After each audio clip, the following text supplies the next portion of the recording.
شینواري سپیکس نه ګورې لیډرشپ ډیر مهم دی چې هر ځای کې ستا لیډر ښه مضبوطي تکړه نو دنیا به همداسې پرمختګ کوي. عثماني خلافت ویژنري کس ارطغرل همداسې ورسره عثمان غازي بیا استانبول چې محمد سلطان هغه فتح کړ. دا چې تر وخت دا ډېر ویژنري او تکړه خلک وو. لیډرشپ ته هندوستان هم دا روهت شرما ته وګوره 2-3 میاشتې مخکې غریب سیار چا خبرې شروع کړې چې دا باید ریټایرمنټ واخلي او هغه څلورم ټیسټ کې هم کېناوه چې هغه بیا هم هندوستان بایلوده. دی راغی همت یې بایلوده. یو دی مه کوه اشمته ورک شه اشمته او یو ډونټ ګیو اپ روهت شرما. دغه فرق دی. دا 2 میاشتې وروسته وروره هندوستان ته چمپیونز ټرافي وګټله. دا آی ډونټ کیر چې کوم ځای کې د دوی ګیمونه په یو ځای کې وو نه دغه کېده. یس دا به دغه کنډیشنز ورته دغه وو مګر ټیم هم ټیم وو.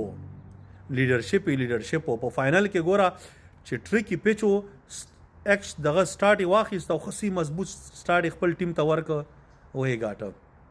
نو دغه فرق دی.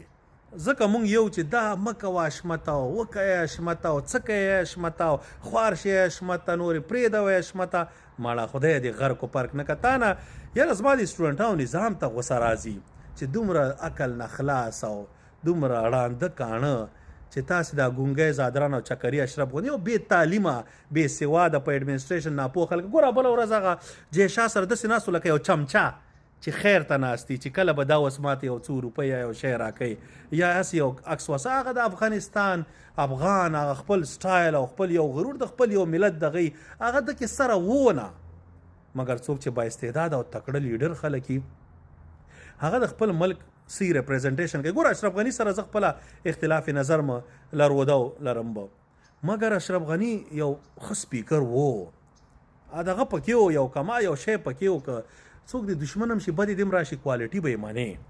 نو دغه شی اوس په روهت شرما کې شته همداسې ویرات کوهلي کې شته همداسې نیوزیلینډ لګیا دی. ګوره یو پروفیشنل ټیم دی کله سیټنر کیپټني کله بل ټیمې پرفارمنس کوي.